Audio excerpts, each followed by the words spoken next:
કચ્છ ગુર્જર ક્ષત્રિય સમાજ ભુજ ઘટકનું નૂતન વર્ષનું સ્નેહ મિલન યોજાયું હતું, જેમાં સમાજના તેજસ્વી વિદ્યાર્થીઓ, વડીલો, વિશિષ્ટ સિદ્ધિ મેળવનાર સહિતના સન્માન કરવામાં આવ્યું હતું.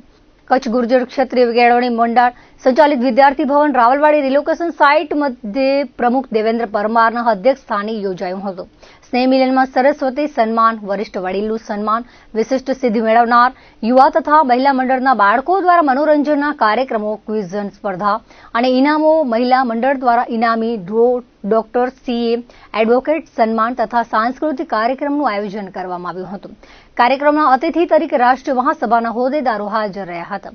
ડોક્ટર દેવેન્દ્ર પરમારના અધ્યક્ષ સ્થાને આયોજિત કાર્યક્રમમાં મહાપ્રસાદના દાતા તરીકે વિનોદ ચૌહાણનું યોગદાન મળ્યું હતું. અન્ય દાતાઓનો સહયોગ મળ્યો હતો.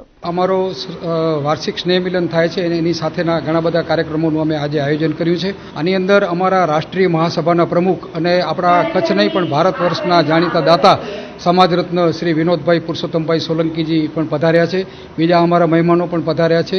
આજે અમે સરસ્વતી સન્માન, વરિષ્ઠ વડીલોનું સન્માન કે જેમની 65 વર્ષથી ઉપરની ઉંમર છે એવા વડીલોનું પણ આપણે સન્માન રાખ્યું છે.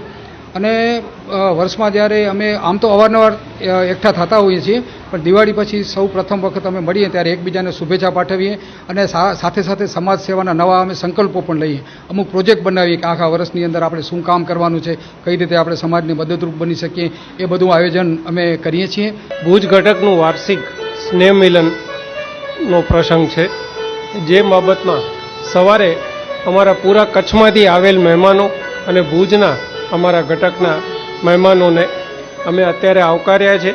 હવે પછી અમારે આખા વાર્ષિક સરસ્વતી સન્માન, એ જ રીતે વડીલ સન્માન અને આ વખતે અમે ભુજ ઘટકના અમારા ડૉક્ટરો, વકીલો અને ચાર્ટર એકાઉન્ટન્ટોનું સન્માન કરવાના છીએ. બપોર પછી વિવિધ અમારા મહિલા મંડળ, યુવા મંડળ અને અલગ અલગ પાંખોના દ્વારા તૈયાર થયેલ સાંસ્કૃતિક કાર્યક્રમોનું હશે અને બપોરે જ્ઞાતિ પ્રસાદ અમારે આજે હશે.